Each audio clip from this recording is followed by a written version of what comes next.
Hi, ಹೇಗಿದ್ದೀರಾ ನನ್ನ family members? Hope ನೀವೆಲ್ಲ ಚೆನ್ನಾಗಿದ್ದೀರಾ. ಈ ವ್ಲಾಗ್ ಬಂದು ನಮ್ಮ ಯಜಮಾನ್ರ ಆಫೀಸಲ್ಲಿ ಶ್ರದ್ಧಾಂಜಲಿ ಕಾರ್ಯಕ್ರಮ ಇಟ್ಕೊಂಡಿದ್ರು. ತುಂಬಾ ಲೇಟಾಗಿ ಇಟ್ಕೊಂಡ್ರು. ಅವರು ಇಟ್ಕೊಳ್ಳೋಕ್ಕೆ ಮಾತಾಡಿದ್ರು, ನಾವು ಫಿಕ್ಸ್ ಆಗಿರಲಿಲ್ಲ.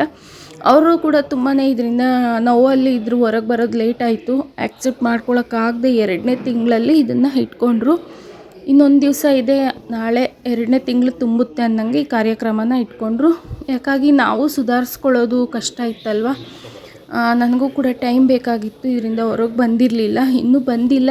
ಆದ್ರೂ ಫೋರ್ಸ್ ಮಾಡಿದ್ರು. ನಾನು ಹೇಳಿದೆ, ನೀವೇ ಮಾಡ್ಕೊಳ್ಳಿ, ನನ್ನ ಕಡೆಯಿಂದ ಯಾವುದೇ ಥರ ಅಬ್ಜೆಕ್ಷನ್ ಇಲ್ಲ ಅಂದರೆ, ಇಲ್ಲ ಮೇಡಮ್, ನಿಮ್ಮ ಪತಿ ಆಗಿರೋದ್ರಿಂದ ನೀವು ಪತ್ನಿಯಾಗಿ ಇದರಲ್ಲಿ ಭಾಗಿಯಾಗಲೇಬೇಕು ಅಂತ ಹೇಳಿದ್ರು.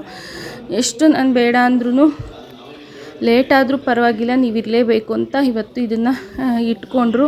ಹೋಗಿ ಬಂದಿದ್ದೀನಿ. ಅಂದರೆ ದೊಡ್ಡವ್ರಿಗೆ ಮರ್ಯಾದೆ ಕೊಡಬೇಕು, ನನ್ನಿಂದ ನಮ್ಮ ಯಜಮಾನ್ರಿಗೆ ಯಾವುದೇ ಥರ ಕೆಟ್ಟ ಹೆಸರು ಬರಬಾರ್ದು ಅಂತ ಓಕೆ ಅಂತೇಳಿ ಬಂದು ಈಗ ನನ್ನಿಂದನೇ ಶುರು ಮಾಡಿಸ್ತಾ ಇದ್ದಾರೆ ಕಾರ್ಯಕ್ರಮ. ನೀವು ಕೂಡ ಎಲ್ಲ ಭಾಗಿಯಾಗಿ ಇದನ್ನು ನೋಡಿ ಅಂತ ಕೇಳ್ಕೊಳ್ತೀನಿ.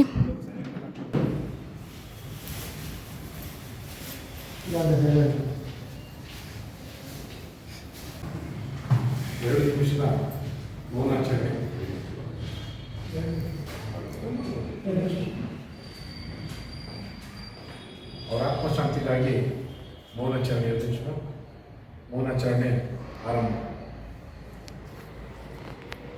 ನೋಡಿ, ಅವ್ರಿಗೆ ಮೌನಾಚರಣೆಯನ್ನು ಮಾಡ್ತಾಯಿದ್ದೀವಿ. ಆದರೆ ಅವರಿಗೆ ಪಾರ್ಟಿ ಆಫೀಸಲ್ಲಿ ಹಿಂದೆ ಸಾಟರ್ಡೆ ಫ್ರೈಡೇನೂ ಹೋಗಿ ಬಂದಿದ್ದರು. ಇಷ್ಟು ಬೇಗ ಅವರು ಇಲ್ಲಿ ಈ ಸ್ಥಾನದಲ್ಲಿ ಕೂತ್ಕೊಳ್ತಾರೆ ಅಂತ ನಾನು ಊಹೆನೂ ಮಾಡಿಲ್ಲ. ಯಾಕೆ ಅಂದರೆ ಅವರು ಎಫರ್ಟ್ ಎಷ್ಟಿತ್ತು ಅಂದರೆ 2012 and 13ಗೆ ಹೋದರು ರಾಜಕೀಯಕ್ಕೆ. ಇಲ್ಲಿವರೆಗೂ ಅವ್ರ ಎಫರ್ಟ್ ಎಷ್ಟಿದೆ, ಹೇಗೆಲ್ಲ ಪ್ರಯತ್ನಗಳು ಮಾಡಿದ್ರು ಅಂತ ನನಗೊಬ್ಳಿಗೇ ಗೊತ್ತಿದೆ. ಇದನ್ನೆಲ್ಲ ನನಗೆ ಈ ಥರ ನೋಡೋಕ್ಕೂ ಇಷ್ಟ ಇಲ್ಲ. ಏನೋ ದೊಡ್ಡವ್ರಿಗೆ ಬೆಲೆ ಮರ್ಯಾದೆನ ಕೊಟ್ಟು ನಾನಿವತ್ತು ಈ ಕಾರ್ಯಕ್ರಮದಲ್ಲಿ ಭಾಗಿಯಾಗಿದ್ದೀನಿ.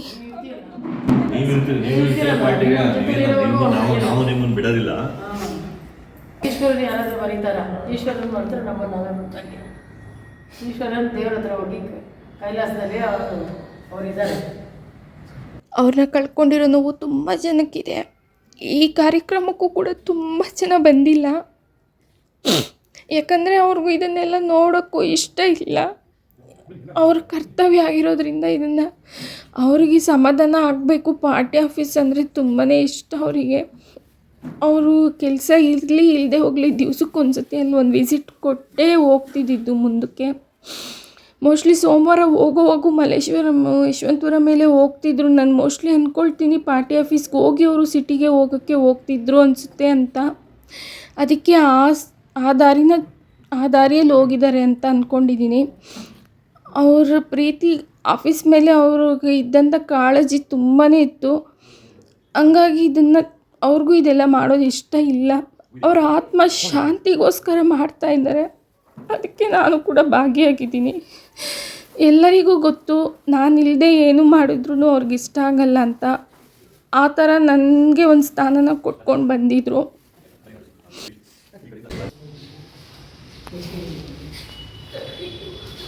ಇವತ್ತು ಅವ್ರ ಹೆಸರಿನಲ್ಲಿ ಅನ್ನದಾನ ಹಾಗೆ ಪುಸ್ತಕ ವಿತರಣೆಯನ್ನು ಮಾಡ್ತಾಯಿದ್ದಾರೆ. ಅವರಿಗೆ ಇಷ್ಟವಾದಂಥ ಪುಸ್ತಕ ಅಂದರೆ ಭಗವದ್ಗೀತೆ, ರಾಮಾಯಣ ಆಗಲಿ ತುಂಬಾ ಇಷ್ಟ ಭಗವದ್ಗೀತೆ. ನಮ್ಮ ಮನೆಯಲ್ಲಿ ಎಲ್ಲ ಥರ ಭಗವದ್ಗೀತೆ ಪುಸ್ತಕಗಳು ಇದೆ. ಹಂಗಾಗಿ ಇವತ್ತು ಅದನ್ನು ವಿತರಣೆ ಮಾಡ್ತಾಯಿದ್ದಾರೆ. ಅವ್ರಿಗೆ ಈ ಥರ ಆಗುತ್ತೆ ಅಂತ ತಿಂಗಳು ಹಿಂದೆ ಗೀತಾ ಭಗವದ್ಗೀತೆನ ನನಗೆ ತಂದು ಕೊಟ್ಟಿದ್ದರು. ನಾನು ಅದನ್ನು ಓದೇ ಇಲ್ಲ. ಈಗ ಶುರು ಮಾಡಿದ್ದೀನಿ. ಡೈಲಿ ಅವ್ರ ಹೆಸರು ಹೇಳಿ ಗೀತಾ ಭಗವದ್ಗೀತೆ ಓದ್ತಾ ಇದ್ದೀನಿ. ಇಷ್ಟು ದಿವಸ ನಾನು ಪುಸ್ತಕ ಓದಿದ್ರೆ ನಂಗೆ ಕಥೆನ ತಿಳಿಸ್ಕೊಡ್ತಿದ್ರು. ಇವಾಗ ಎರಡೂ ನಾನೇ ಅರ್ಥ ಮಾಡ್ಕೊಳ್ತಾ ಇದ್ದೀನಿ. ಅವರಿದ್ದಾರೆ ನನ್ನ ಪಕ್ಕ ಅಂತ ನಾನು ಪುಸ್ತಕನ ಓದೋಕ್ಕೆ ಶುರು ಮಾಡಿದ್ದೀನಿ. ಈಗ ಅವ್ರ ಬಗ್ಗೆ ಒಂದೆರಡು ಮಾತಾಡ್ತಾ ಇದ್ದಾರೆ, ಕೇಳಿಸ್ಕೊಳ್ಳಿ. ಅವರ ನೆನಪಿನಾರ್ಥವಾಗಿ ನಾವು ಇವತ್ತು ಶ್ರದ್ಧಾಂಜಲಿ ಸಭೆಯನ್ನು, ಪುಷ್ಪನಮನ, ನುಡಿನಮನ ಹಮ್ಮಿಕೊಂಡಿದ್ದೇವೆ. ಹಾಗಾಗಿ ಅವ್ರ ಬಗ್ಗೆ ಗೊತ್ತಿರೋಂಥವರು ಎರಡು ಮಾತುಗಳನ್ನು ಭಾಳ ಸಂಕ್ಷಿಪ್ತವಾಗಿ ಹೇಳ್ಬೋದು. ನನಗವರು 2013 BSF ಕಾಂಗ್ರೆಸ್ಸಲ್ಲಿ ಪರಿಚಯ ಆದರು. ಅವ್ರು ಯಾವ ರೀತಿ ಪರಿಚಯ ಆದರು ಅಂದರೆ, ಈ ನಾಡಿನ ಹೆಸರಾಂತ ವಿಚಾರವಾದಿಗಳು, ಚಿಂತಕರಿದ್ದರು. ಅವರು ಇಡೀ ಸಭೆಯನ್ನು ಉದ್ದೇಶಿಸಿ ಒಂದೇ ಒಂದು ಪ್ರಶ್ನೆ ಮಾಡಿದ್ರು, ಸಂಘಟನೆ ಅಂದ್ರೆ ಏನು ಅಂತ. ಇಡೀ ಬಿ ಎಸ್ ಆಗಿದ್ದಂಥ ಸಾವಿರಾರು ಜನರು ಯಾರು ಅದಕ್ಕೆ ಉತ್ತರ ಕೊಟ್ಟಿಲ್ಲ. ಮತ್ತೆ ಇನ್ನು ಸುಮಾರು ಜನ ಇದ್ರು, ಅವರು ನಾವೆಲ್ಲ ಸೇರಿ ಸಾಮ್ರಾಟ್ ಹೋಟ್ಲಲ್ಲಿ ನಮ್ದೊಂದು ಸಭೆ, ಅವಾಗ ಒಂದು ಸಭೆ. ಈ ರೀತಿಯೇ ಭಾಳ ಬರ್ತಾ ಬರ್ತಾ ಬರ್ತಾ ಭಾಳ ಆತ್ಮೀಯರಾಗೋದು. ಎಷ್ಟು ಮಟ್ಟಿಗೆ ಆತ್ಮೀಯರಾದ್ರು ಅಂದರೆ ನನ್ನ ಒಡ ಹುಟ್ಟಿದ ಅಣ್ಣ ತಮ್ಮಂದಿರು ಸಹ ಇಲ್ಲ. ಅಷ್ಟು ಮಟ್ಟಿಗೆ ಒಂದು ದಿನ ನಾನು ಫೋನ್ ಮಾಡಿಲ್ಲ ಅಂದರೆ ಅವ್ರು ಬೇಸರ ಆಗೋದು, ಅಥವಾ ಅವ್ರು ಮಾಡಿಲ್ಲ ನನಗೆ ಬೇಸರ ಆಗೋದು, ಅಥವಾ ನಾನೇನೋ ಅವರು ಕೆಲಸದಲ್ಲಿದ್ದಾಗ ಮತ್ತೆ ಬಿಡ್ತಿದ್ದೆ, ಆಗ ಸಾರ್ ಫೋನ್ ಮಾಡಿಲ್ಲ, ನಾನು ಡಿಸ್ಟರ್ಬ್ ಮಾಡಕ್ಕೆ ಹೋಗಿಲ್ಲ ನಿಮಗೆ ಅಂತೇಳಿ ಈ ಥರ ಇನ್ನೂ ಮಾತಾಡ್ಕೊಂಡಿದ್ದು. ಕಡೆ ನಾವೊಂದು ಹೊಸ ಪಕ್ಷ ಕಟ್ಟಬೇಕು ಅಂತ ತೀರ್ಮಾನ ಮಾಡೋದು. ಆ ಹೊಸ ಪಕ್ಷದ ಸಂಪೂರ್ಣ ಚರ್ಚೆ ಏನಾಗ್ತಾ ಇತ್ತು ಅಂದರೆ ಸಾಮ್ರಾಟ್ ಹೋಟೆಲ್ ಆಗ್ತಾ ಇತ್ತು. ಆ ಚರ್ಚೆಯಲ್ಲಿ ಬಹಳ ಪ್ರಮುಖ ಪಾತ್ರ ಇದ್ದವರು ನಮ್ಮ ಭೋಜನ ಅಂತೇಳಿ ಹೆಸರಾಂತ ವಕೀಲರಿದ್ರು, ಮತ್ತೆ ಮಂಡ್ಯ ಸತೀಶ್ ಅಂತ ಹೇಳಿದ್ರು, ಇನ್ನು ಚೆನ್ನೈನ ಒಬ್ಬರು ವಕೀಲರು, ಅವರು ಪೇಟೆಂಟ್ ಮಾಡೋದು ಮತ್ತೆ ರಿಜಿಸ್ಟ್ರೇಷನ್, ಪಾರ್ಟಿ ರಿಜಿಸ್ಟ್ರೇಷನ್ ಇದ್ರಲ್ಲಿ ಅವರು ಭಾಳ ಪರಿಣತಿ ಇರ್ತಾ ಇದ್ರು. 5 ಕೋಟಿ ಬರುತ್ತೆ, ಪಕ್ಷಕ್ಕಾಗಿ 1 ಕೋಟಿ ಕೊಡ್ತೀನಿ, ನಿಮ್ಗೆ 1 ಕೋಟಿ ಕೊಡ್ತೀನಿ ಅಂತ ಹೇಳೋದು. ಅಂಥ ಒಂದು ದೊಡ್ಡ ಹುದ್ದೆ ನನ್ನ ಜೀವನದಲ್ಲಿ ಯಾವಾಗ ಹೇಳಿದಂತ ಸಹ ನಾನು ನೋಡಲಿಲ್ಲ. ಹಾಗೆ ನಾನು ಹೇಳಿದೆ, ಸರ್ ಏನಾದರೂ ನಿಮ್ದಾದರೆ ಖಂಡಿತ ನೀವು ಕೊಡಿ, ನಂದು ಜಮೀನು ದುಡ್ಡು ಬಂದರೆ ನಾನು ಅವ್ರಿಗೆ ಕೊಡ್ತೀನಿ ಅಂತ ಹೇಳಿಲ್ಲ. ಯಾಕಂದ್ರೆ ಅವರಷ್ಟು ದೊಡ್ಡ ಹೃದಯ ನನಗಿರಲಿಲ್ಲ, ಪಕ್ಷನ ಕಟ್ತೀನಿ ಅಂತ ಹೇಳಿದೆ. ಹಾಗಾಗಿ ಇನ್ನೇನು ಪಕ್ಷಕ್ಕೆ ಎಲ್ಲ ಸಿದ್ಧತೆಯನ್ನು ಮಾಡ್ಕೊಂಡಿದ್ದವು, ಆಬ್ಜೆಕ್ಟಿವ್ಸು ಮತ್ತು ಅಜೆಂಡಾ, ರಿಜಿಸ್ಟ್ರೇಷನ್ಸು, ಬೈಲಾ ಏನಿದೆ ಎಲ್ಲ ಸಿದ್ಧತೆಯನ್ನು ಮಾಡ್ಕೊಂಡು ಅವ್ರಿಗೆ ಎಷ್ಟು ಮಟ್ಟಿಗೆ ಆಸಕ್ತಿ ಇತ್ತು ರಾಜಕಾರಣದಲ್ಲಿ ಅಂದರೆ, ರಾಜಕಾರಣ ಮಾತ್ರ ಆಧ್ಯಾತ್ಮಿಕತೆ ಎರಡರಲ್ಲೂ ಸಹ ಆಧ್ಯಾತ್ಮಿಕತೆ ಇತ್ತು. ಅವರು ಎಷ್ಟು ಪ್ರಶ್ನೆ ಕೇಳ್ತಾ ಇದ್ರು ಅಂದರೆ ನಿಜವಾಗ್ಲೂ ನಾನು ನಂಬಕ್ಕೆ ಆಗ್ತಾ ಇದೆ. ಈ ಪ್ರಶ್ನೆಯನ್ನ ಹೆಂಗ್ ಬರುತ್ತೆ ನಿಮಗೆ? ಇಲ್ಲ ಸರ್, ನನಗೆ ನೀವು ಮಾತಾಡಿದ್ಮೇಲೆ ಕೇಳಬೇಕು ಅನ್ಸುತ್ತೆ, ಅದು ಕೇಳ್ತಾ ಇದ್ದೆ, ಬೇಜಾರು ಮಾಡ್ಕೊಳ್ಳೋಕೆ ಕೇಳಿದ್ದಾನೆ, ಯಾವತ್ತು ಬೇಸರ ಮಾಡ್ಕೊಳ್ತಾ ಇದ್ದಾರೆ. ಅವ್ರು ರಾಮನ ಬಗ್ಗೆ ಕೇಳಿದ್ರು, ನಾನು ರಾಮನ ಬಗ್ಗೆ ನಿಮ್ಗೆ ಏನು ಅನ್ಸುತ್ತೆ ಅಂತ. ನಾನು ರಾಮ ದ್ವೇಷಿ ಅಲ್ಲ, ರಾಮನ ಹೆಸರು ಹೇಳ್ಕೊಂಡು ರಕ್ತಪಾತ ಹರಿಸುವಂಥವ್ರು ದ್ವೇಷಿ ನಾನು ಅಂತ ಹೇಳ್ತಾ ಇದ್ದೆ. ಬಂತು ಅಂದರೆ ಒಳ್ಳೆ ರಾಜಕಾರಣಿ, ಪೊಲಿಟಿಕಲ್ ಅಡ್ವೈಸರ್ ಆಗಿ ಇನ್ನೇನು ಸರ್ಟಿಫಿಕೇಟ್ ತೊಗೊಳ್ಬೇಕು ಆ ಮಟ್ಟಕ್ಕೆ ಬಂದಿದ್ರು. ದೇವ್ರ ಬಗ್ಗೆ ಕೇಳೋರು. ನಾನು ಜನತಾ ಪಕ್ಷದ ಬಗ್ಗೆ ಎಷ್ಟು ಒಲಿಯಿತ್ತು ಅಂದರೆ ಅವ್ರು ಯಾವತ್ತೂ ಅವ್ರ ಸಮುದಾಯದ ವಿಚಾರದ ಬಗ್ಗೆ ಮಾತಾಡ್ತಾ ಇದ್ದಾರೆ, ಬರೀ ಜನತಾ ಪಕ್ಷದೇ ಮಾತಾಡೋದು. ಈ ಜನತಾ ಪಕ್ಷವನ್ನು ಯಾವ ಮಟ್ಟಕ್ಕೆ ನಾವು ತೊಗೊಂಡೋಗ್ಬೇಕು, ಖಂಡಿತ ಅಧಿಕಾರ ಹಿಡಿಬೇಕು ನಾವು ಭಾಳ ಆಸೆಯನ್ನು ಹೊತ್ಕೊಂಡಿದ್ರು ಅವರು.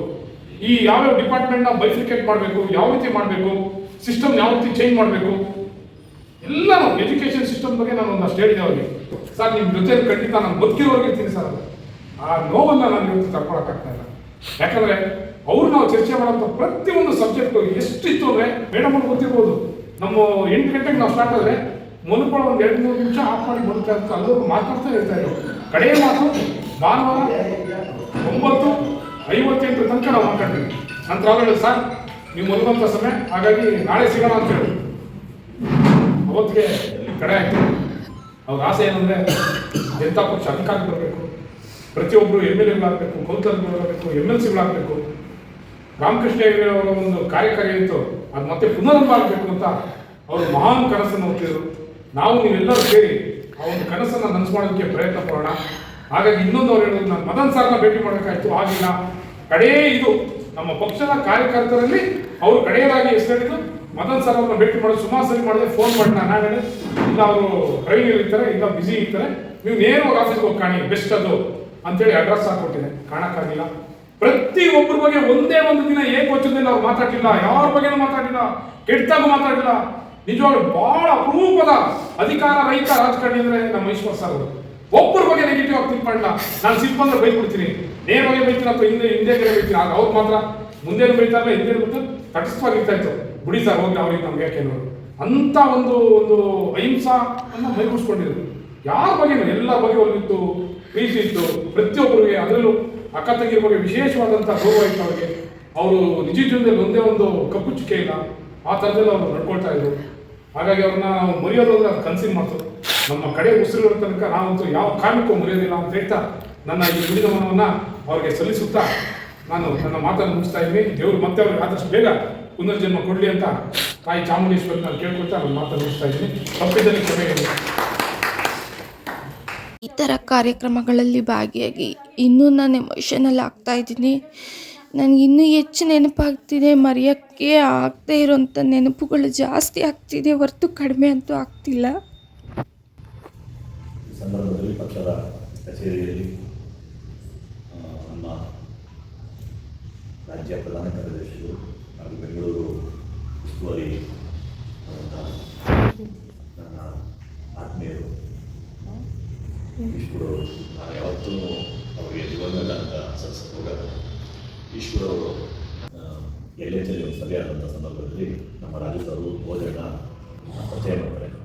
ಇವರು ಕಳೆದ ಬಾರಿ ಮಲ್ಲೇಶ್ವರಂ ವಿಧಾನಸಭಾ ಕ್ಷೇತ್ರದಲ್ಲಿ ಸ್ಪರ್ಧೆ ಮಾಡಿರ್ತಾರೆ. ಸ್ಪರ್ಧೆ ಮಾಡುವಂಥ ಸಂದರ್ಭದಲ್ಲಿ ಇವರು ಹೇಳ್ತಾರೆ, ನನಗೆ ಮಲ್ಲೇಶ್ವರಂ ಕೊಡಿ ಸರ್, ನಾನು ಮಲ್ಲೇಶ್ವರಂ ನಿಮಗೆ ಮನೆಗೆ ಅಂತ ಕೇಳ್ತೀನಿ. ಅವ್ರ ಮನೆ ಬಂದು ನಾನು ಬ್ಯಾಕ್ಗ್ರೌಂಡ್ ವಿಧಾನಸಭಾ ಕ್ಷೇತ್ರ ಸೇರುತ್ತೆ, ಮತ್ತು ಮಲ್ಲೇಶ್ವರಂ ಹೆಂಗೆ ನಿಂತಿದೆ ಇಲ್ಲ ಮಲ್ಲೇಶ್ವರಂ ಲಿಂಕ್ ಇದೆ ನನಗೆ ಅಂತ ಹೇಳಿ, ಆಯಿತು ನಿಮ್ಗೆ ಏನು ಬೇಕು ಸ್ಥಾನ ಅಂತ. ಯಾಕಂದರೆ ಆ ವ್ಯಕ್ತಿ ಆ ಮುಖದಲ್ಲಿ ನೋಡಿದಾಗ ನನಗೆ ಇಷ್ಟೇ ಬೇಕು ಅಂತ ಕೇಳಿ, ಆಮೇಲೆ ನಾನು ಇವ್ರನ್ನ ರಾಜು ಸರ್ ಅವ್ರನ್ನ ಮಾತಾಡಿ ಇಲ್ಲ ಆ ವ್ಯಕ್ತಿಗೆ ಸ್ಟೇಟ್ ತಗೊಂಡಿದ್ರಿ ಅಂತೇಳಿ ಸ್ಟೇಟ್ ತಗೊಂಡಾದ್ಮೇಲೆ ರಾಜ್ಯ ಪ್ರಧಾನ ಕಾರ್ಯದರ್ಶಿಯಾಗಿ ನೇಮಕ ಮಾಡಿ, ಅದಾದಮೇಲೆ ರಾಜು ಅವ್ರಿಗೆ ಮತ್ತು ಅವ್ರಿಗೆ ಯಾವ ರೀತಿ ಒಂದು ರೀತಿ ಬಾಂಧವ್ಯ ಇತ್ತು ಅಂತ ಹೇಳಿದ್ರೆ ಪ್ರತಿಯೊಂದು ವಿಚಾರವನ್ನು ಹಂಚ್ಕೊತಿದ್ರು ಅನ್ನೋ ಉದ್ದೇಶವಾಗಿ ಸರ್ ಅವ್ರನ್ನ ಬೆಂಗಳೂರು ಉಸ್ತುವಾರಿ ಕೊಟ್ಟಿದ್ದೀನಿ ಅಂತ ಹೇಳಿದ್ರು. ಬೆಂಗಳೂರು ಉಸ್ತುವಾರಿ ರಾಜ್ಯ ಪ್ರಧಾನ ಕಾರ್ಯದರ್ಶಿಯಾಗಿ ನೇಮಕ ಮಾಡಿ ಬರ್ತಾ ಯಾವ ರೀತಿ ಈಶ್ವರ ಅವರು ಇದ್ರು ಅಂತ ಹೇಳಿದ್ರೆ ಇತರ ರಾಜ್ಯಗಳ ಸಂಪರ್ಕವನ್ನ ಶುರು ಮಾಡೋದು. ಜಾರ್ಖಂಡ್, ಪಂಜಾಬ್ ಆಗಿರೋದಿಲ್ಲ. ನಾನು ಸರ್ ಇವ್ರು ಇಟ್ಕೊಳ್ಳೋದು ಬೇಡ, ನನಗೆ ರಾಷ್ಟ್ರ ಮಟ್ಟಕ್ಕೆ ಕಳಿಸ್ತೀನಿ ಬಿಡಿದೆ. ಸರ್ ನನ್ನ ರಾಷ್ಟ್ರ ಕಳಿಸ್ಬಿಟ್ಟು ನನ್ನ ರಾಜ್ಯದಲ್ಲಿ ಕಟ್ ಮಾಡ್ಬಿಡ್ತೀರಾ ನೀವು? ಇಲ್ಲಪ್ಪ, ರಾಜ್ಯದಲ್ಲಿ ಇರೋದಂತೆ ಅಂತೇಳಿ ಇಮಿಡಿಯೇಟ್ ಆಗಿ ನಾನು ರಾಷ್ಟ್ರೀಯ ಅಧ್ಯಕ್ಷ ಹತ್ರ ಮಾತಾಡಿ ಇವ್ರನ್ನ ನೀವು ನ್ಯಾಷನಲ್ ಕೌನ್ಸಿಲ್ ತಗೊಳ್ಳಿ ಮತ್ತು ಇವ್ರು ನಿಮ್ಮ ಹತ್ರ ಮಾತಾಡ್ತಾರೆ. ತುಂಬ ಅರ್ಪಕಲ್ಪಿತವಾದಂಥ ಹಿಂದಿ ಮಾತಾಡ್ತಿದ್ದಂಥ ಇಂಥ ಹಿಂದಿ ಅಂತ ಹೇಳಿ ಅವರು ಆ ಭಾಷೆಯ ಸಂಬಂಧಪಟ್ಟಾಗಿ ನಾವು ಏನು ಕರ್ನಾಟಕದ ನಾನಾ ಭಾಗದಲ್ಲಿರುವಂಥ ಕನ್ನಡ ಯಾವ ರೀತಿ ಮಾತಾಡಿ, ಬಿಹಾರದಲ್ಲಿರುವಂಥ ನಾನಾ ಭಾಗದಲ್ಲಿ ಇದು ಒಂದು ಭಾಗ್ಯವಾಗಿ ಹಿಂದಿ ತುಂಬ ಚೆನ್ನಾಗಿ ಮಾತಾಡ್ತಿದ್ರು. ಸೊ ಹಿಂದಿಯಲ್ಲಿ ಅವ್ರನ್ನ ಮಾತಾಡಿ ಕನೆಕ್ಟ್ ಮಾಡಬೇಕು ರಾಷ್ಟ್ರೀಯ ಅಧ್ಯಕ್ಷರಿಗೆ. ರಾಷ್ಟ್ರೀಯ ಅಧ್ಯಕ್ಷರು ತುಂಬ ಆತ್ಮೀಯವಾಗಿ ಅವ್ರ ಹತ್ರ ಮಾತಾಡಿದ್ರು. ನಾನು ಹೇಳೋರು ಯಾವಾಗಲೂ ರಾಷ್ಟ್ರೀಯ ಅಧ್ಯಕ್ಷ ಮಾತಾಡಿದ್ದೀನಿ ಸರ್, ಮಾತಾಡಪ್ಪ ನಿನಗೆ ಸಂಬಂಧಪಟ್ಟಿದ್ದು ಅಂತ. ಅಲ್ಲ ಸರ್ ನಿಮ್ಗೆ ಹೇಳ್ಬೇಕು, ನನಗೆ ಏನು ಹೇಳೋಕ್ಕೋಗ್ಬಿಡಪ್ಪ, ನಿಮ್ಮ ಮೇಲೆ ನನಗೇನು ಸಂಶಯ ಡೌಟ್ ಇಲ್ಲ, ನೀನು ತುಂಬ ಅದ್ಭುತವಾದಂಥ ಹಿಂದಿ ಮಾತಾಡ್ತೀಯ, ಸೊ ಹಿಂದಿಯಲ್ಲಿ ಮಾತಾಡಿ ನೀನು. ಸೊ ಕನೆಕ್ಟ್ ಮಾಡಿ ಅವ್ರು ಏನಂದ್ರೆ ಅವರು ಜಾರ್ಖಂಡ್, ಬಿಹಾರ, ಪಂಜಾಬ್ಲೆಲ್ಲ ಕೆಲವೆಲ್ಲ ವ್ಯಕ್ತಿಗಳನ್ನ ಸಂಪರ್ಕ ಮಾಡಿದರು. ಹೈದರಾಬಾದ್, ತಮಿಳುನಾಡಲ್ಲಿ, ನಂತರದಲ್ಲಿ ರಿಯಾಜ್ ಅನ್ನೋಂಥ ವ್ಯಕ್ತಿನೂ ಅವರೇ ಕರ್ಕೊಂಡು ಬಂದರು. ಒಳ್ಳೊಳ್ಳೆ ಕಾಂಟ್ಯಾಕ್ಟನ್ನು ಇಟ್ಕೊಂಡಿದ್ರು.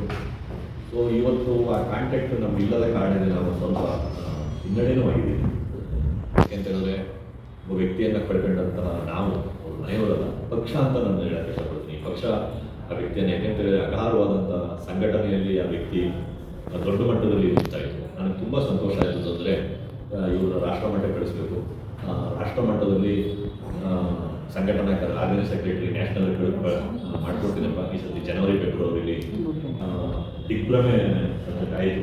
ಯಾಕೆಂದರೆ ಇವತ್ತು ಅಷ್ಟೇ ಎಲ್ಲ ಒಂದೊಂದು ಸರಿ ನಾನು ನೋಡಿದಾಗ ಈ ಫೋಟೋಗಳನ್ನ ಅನಿಸವಾಗಿ ಇದ್ದೀನಿ ಅದೆಲ್ಲ ಬಿಸಾಕಬೇಕು ಅಂತ ಹೇಳಿದ್ರು.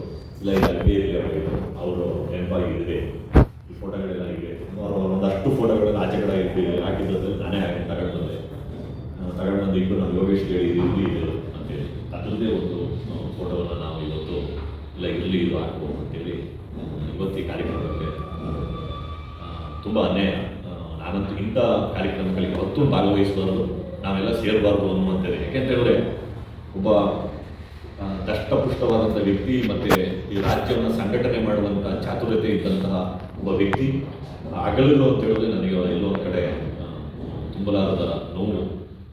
ಅವತ್ತು ಅಂದರೆ ಯಾವಾಗಲೂ ಸಿಗದೇ ಇರುವಂಥ ವ್ಯಕ್ತಿ ಇನ್ಮೇಲೆ ಸಿಗಲ್ಲ, ಅದು ನಮಗೆಲ್ಲ ನೋವು, ಖಂಡಿತವಾಗೂ ನೋವು. ಬಟ್ ಆದರೆ ಒಂದು ಈಶ್ವರ ಅವರ ನೆನಪು ಸದಾ ನಮ್ಮಲ್ಲಿ ಇದ್ದೇ ಇರುತ್ತೆ. ನಾವೆಲ್ಲೇ ಇರಲಿ ಮುಂದೆ ಬದಲಾವಣೆ ಆಗ್ಬೋದು, ಜನವರಿ ಫೆಬ್ರವರಿಯಿಂದ ಬದಲಾವಣೆಯೂ ಆಗ್ಬೋದು, ಮಾರ್ಚ್ನಿಂದ ಬದಲಾವಣೆ ಆಗ್ಬೋದು. ಈಶ್ವರ ಅಂತೂ ಯಾವತ್ತೂ ಈ ಪಕ್ಷದ ಕಚೇರಿಯಲ್ಲಿ ಅವರ ಮಾತಾಡಿರುವಂಥ ಸವಿ ನೆನಪು ನಮ್ಮಲ್ಲಿ ಯಾವಾಗಲೂ ಇದ್ದೇ ಇರುತ್ತೆ. ನಾವು ಯಾವತ್ತೂ ಅಷ್ಟೇ ಈಶ್ವರ ಅವ್ರನ್ನ ಅಗಲ ಕೂಡಲೇ ಅವ್ರನ್ನ ಬಿಟ್ಬಿಟ್ಟಿದ್ದೀವಿ ಅಂತ ತಿಳ್ಕೊಳ್ಳೋಕೆ ಹೋಗಬೇಡಿ. ನಮ್ಮ ಮನಸ್ಸಲ್ಲೂ ಇರ್ತಾನೆ, ನಮ್ಮ ಪಕ್ಷದಲ್ಲೂ ಇರ್ತಾನೆ. ಯಾವಾಗಲೂ ಪಕ್ಷದ ಬಗ್ಗೆ ಅಗಾಧವಾದ ಗೌರವ ಇದ್ದಂಥ ವ್ಯಕ್ತಿನ ನಾವು ಯಾವತ್ತೂ ಸ್ಮರಣೆ ಮಾಡಲೇಬೇಕಾಗುತ್ತೆ. ಸೊ ಆದರೆ ನೇತ್ರಾವತಿ ಅವರೇ, ನಿಮ್ಮ ಜೊತೆ ನಾವು ಇದ್ದೇ ಇರ್ತೀವಿ. ಯಾರೇ ನಮ್ಮ ಪಕ್ಷ ಕಾರ್ಯಕ್ರಮ ಎಲ್ಲ ಮುಗೀತು. ಅವ್ರಿಗೆ ಇಷ್ಟವಾದಂಥ ಅಡುಗೆ ಕೇಸರಿ ಬಾತು, ಅವ್ರ favourite sweet Mysore pak, tomato bath, ಅವ್ರು ಯಾವ ಹೋಟೆಲಲ್ಲಿ ಇಷ್ಟಪಟ್ಟು ತಿಂತಾಯಿದ್ರು ಅಲ್ಲೇ ಆರ್ಡ್ರ್ ಕೊಟ್ಟು ಮಾಡಿಸಿದ್ದಾರೆ ರಾಜು ಸರ್ ಅಂತ. ಹಾಗೆ ತುಂಬ ಜನ ಅವ್ರ ಬಗ್ಗೆ ಸ್ಪೀಚ್ ಕೊಟ್ಟಿದ್ರು. ನಾನು ಅದೆಲ್ಲ ಲೆಂತ್ ಆಗುತ್ತೆ ಅಂತ ವಿಡಿಯೋ ಹಾಕೋಕ್ಕೆ ಹೋಗಿಲ್ಲ, ಕ್ಷಮಿಸಿ ನನ್ನನ್ನು. ನನಗಿದೆಲ್ಲ ನೋಡೋಕ್ಕೂ ತುಂಬಾ ಕಷ್ಟ ಆಗ್ತಿದೆ. ಅವ್ರ ಗೌರವಕ್ಕೆ ಧಕ್ಕೆ ತರಬಾರ್ದು ಅಂತ ಹೋಗಿ ಕೂತಿದ್ದೀನಿ ಇವತ್ತು. ಇದನ್ನು ಮುಗಿಸ್ಕೊಟ್ಟೆ ಕಾರ್ಯಕ್ರಮನ. ಹಾಗೆ ಈ ವಿಡಿಯೋನ ನಮ್ಮ ಯಜಮಾನ್ರು ಫ್ರೆಂಡು ಸಂತೋಷಣ್ಣ ವಿಡಿಯೋ ಮಾಡಿಕೊಟ್ಟಿದ್ದಾರೆ. ನಿಮಗೂ ಕೂಡ ಥ್ಯಾಂಕ್ಸ್ ಹೇಳ್ತಾ ಈ ವಿಡಿಯೋನ ಇಲ್ಲಿಗೆ ಮುಗಿಸ್ತೀನಿ.